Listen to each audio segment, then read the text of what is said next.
What's up, folks? Welcome back to TacticalTortoise. My name is Trevi, and today we're talking about something big, red, and angry because we have some confirmation on rules of Angron, the Primarch of the World Eaters, and the newest big, scary demon boy to be introduced to the 41st Millennium with the upcoming Arcs of Omen arc, including, obviously, that new super cool and very anticipated World Eaters Codex. Now, a couple weeks ago, we had an inkling about what Angron was going to be doing.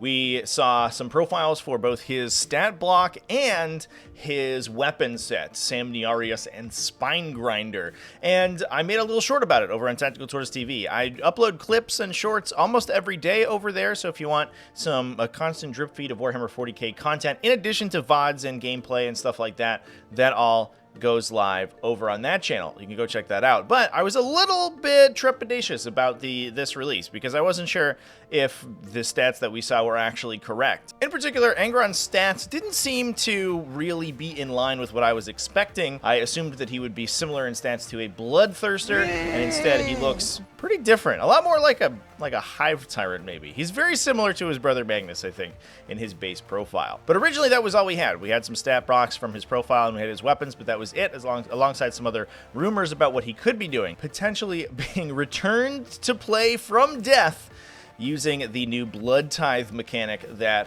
World Eaters are going to get access to. Unfortunately for the denizens of the 41st Millennium, that has all been confirmed today in a Warhammer community article, where we got confirmation of his stat block, which is correct. Angron is a T7, honestly, not that great. T8 is usually where those big beatstick monstrosities end up, like Bloodthirsters that I mentioned before, and Primarchs like Mortarion, but that's made up for by his, first of all, 18 wounds. Importantly, that means he can't be obscured by obscuring terrain, which is a big issue, especially against ranged gunline armies, but obviously, if he can be brought back to life, not going to be that big of a deal. He also has a 2+ armor save and will most likely be receiving Armor of Contempt, so effectively a 1+ armor save, so Small Arms Fire is going to plink off of him, and I imagine that he'll have an invulnerable save. That was a big comment that a lot of people left. It was like, well, if he doesn't have an invulnerable save, he'll die, and it's like, yeah, well, we don't have the special rules, and that's where invulnerable saves are listed, so we don't know, but I assume it will be, at the very least, a 4+ invul, maybe a phase cap, something like that, who knows. That 18 wounds is going to be a lot to chew through, and it's probably going to see him get into melee to use his ridiculously impressive melee stats, 2+ weapon skill with strength 9, and we'll talk about his weapon profiles momentarily. He also has a massive 12 attacks, which will be supplemented, and I think the biggest surprise on this stat block, and one that I definitely did not expect to be correct, is a 16-inch move characteristic. I think a lot of similar models, again, like Bloodthirsters, keep harping on those guys. A lot of other large winged creatures on huge bases end up with a 12-inch move. I'm looking at Mortarion, although to be fair, Magnus, the other T7 Demon Primarch, does have a 16-inch move, so there is a little bit of precedent set for that stat. That means that Angron's probably going to be able to drop front and center on your army if he's not being threatened significantly on turn 1, and there is a non-zero chance he can cross the midline of the table by bottom of 1 or top of 2 very quickly. He threatens an enormous distance for something with the immense damage output that Angron has. Speaking of damage output, let's talk about that weapon set. Samniarius and Spine Grinder are the pair of, I guess, ostensibly demon weapons that Angron brings to battle, and they give him a combined weapon profile with 2 potential profiles he could be using: a Bloodletting Sweep or Skull-Taking Smash. The sweep is basically a normal sweep attack at only 1 damage in AP 3. Strength user means strength 9, which is a very impressive strength profile to have, but importantly, that special ability means that he is making 3 hit rolls for every attack rather than 1. For those who don't know how this mechanic works, this basically just means that he splits each of his 1 attacks allocated to that weapon into 3. So in exchange for making only a 1 damage attack, instead of the big smashing attack that he could make alternatively, he gets 3 normal attacks, mostly to kill 1 wound infantry, or sometimes get through models with high things like invulnerable saves, making it a little bit tougher for them to reroll out of damage.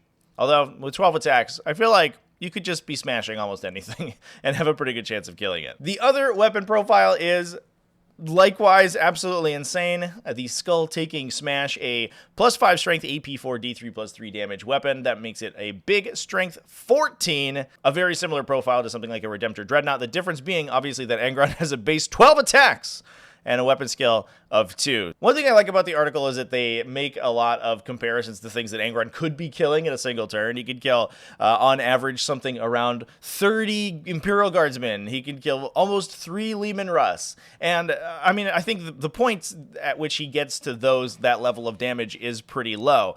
Specifically, just for the reason that you probably will not have an opportunity to get into melee with that many units in order to attack them all at once. I think Angron sort of falls into the category of these units where their damage output no longer matters. It's sort of a Boolean concept. Once they get into combat with something, that thing is either alive or dead. It's alive once it's not in melee. As soon as Angron's made its attacks, it's absolutely dead. So I think, honestly, sort of considering the damage output of this unit almost doesn't really matter. He's just going to X out whatever he makes a successful charge against in most situations. There are going to be some interesting profile matchups that are going to make things hard for him.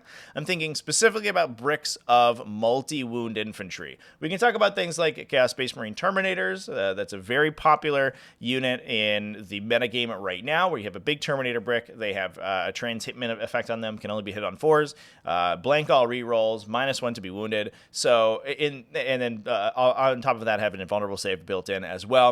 And in that situation, the Bloodletting Sweep isn't probably going to do too much damage because you're going to be losing a ton of attacks thanks to that 4+ missing and their natural saving throws. You can put them on their invuln if you're using the big smash attack, but again, you're making less attacks. And while each attack that converts through the invulnerable save will kill a model, most likely, you get less of them to do that with. Those units will probably survive, but be significantly depleted. And again, those are units that cost hundreds and hundreds of points, basically as much as Angron himself, who it looks like, if the previous set of leaks is to be believed, he's going to be around 350 to 400 points, which, in my opinion, is a bargain for the amount of damage that he's going to be dealing. Now, the one thing that we got in this spoiler that we didn't have leaked beforehand is his Wrathful Presence ability. This is his command phase ability that he uses to buff the World Eaters around him. Angron's aura ability is a little bit unique. Instead of having one aura that he projects within 6 inches, he chooses one during each command phase. That's either Infectious Rage, that gives +1 attack to World Eaters core units within 6 inches.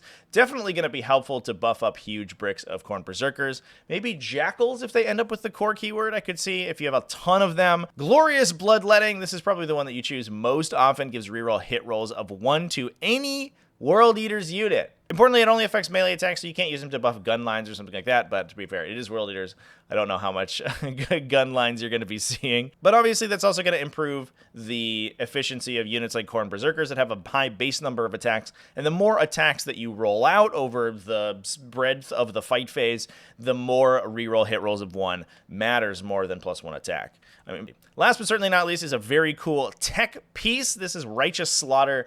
While within 6 inches of this model, a unit cannot fall back. That is both friendly and enemy. To be fair, if you are playing World Eaters, you probably don't want to be falling back from people anyway. If they engage you in melee and don't kill you, you're having a great time. So just a swing again with your Berserkers, kill some more enemy models, and call it a day. Obviously, the intended effect of this is that it's going to get Angron stuck into the middle of an enemy army, kill one unit, pile and consolidate, tag another unit, trigger a Righteous Slaughter or have triggered Righteous Slaughter at the start of the turn, and lock that unit into melee. Your opponent can't shoot Angron, and then when it comes to the fight phase, Angron will kill whatever unit he's in melee with. Like we just talked about, he has a ridiculous damage output in melee and will probably kill anything in the game, and then he's freed up to do whatever he wants on your subsequent turn. So in that way, Angron is going to be a little bit defended against ranged attacks, especially if your opponent makes some mistakes and gives you multiple units to charge. There are going to be some situations that I think reward really effective fight phase maneuvering, and we have talked about a lot about fight phase manipulation on the channel,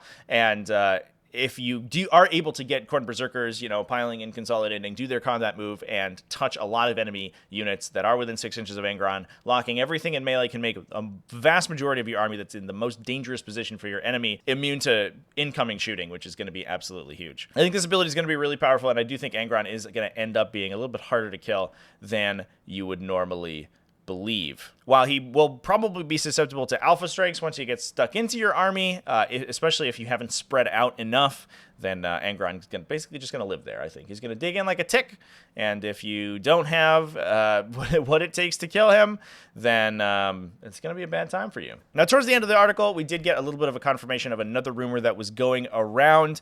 Even if you do have what it takes to kill Angron, it may not matter, since after your army has performed sufficient slaughter using Reborn in Blood, Angron can potentially return from death back to the tabletop. We don't yet know how this mechanic works. It will probably be a point system based on the number of models you killed either that turn or the turn previously, and that unlocks abilities for you to use. I think it would be probably something similar to Warp Storm points that from the Chaos Demons Codex. Just off the top of my head, if I were to guess randomly what this ability would look like, I imagine that's probably going to be the highest tier of abilities, and maybe kind of a pie in the sky sunny day concept where you probably won't get enough points to regenerate Angron back to life. You also have to lose him to begin with, so that could be bad. But, you know, in some situations, maybe your opponent has to overextend to kill Angron, ends up giving you a lot of stuff to charge, and you can bring Angron back the next turn. I don't know how it will work, but it sounds absolutely terrifying. We'll have to see. Anyway, everybody, that is all for me today. Wanted to talk about Angron and his confirmed rules a little bit. I'm going to keep covering new releases from Arcs of Omen and the World Eaters Codex as it nears release, so please stay tuned to the channel for that. Big thanks to everybody for watching all the way to the end of the video. Big thanks as well to everyone who supports the channel, either over on Patreon, patreon.com/tacticaltortoise, YouTube channel members, Twitch subscribers. All you people are great. I love you. Remember to keep it classy, folks, and have happy wargaming.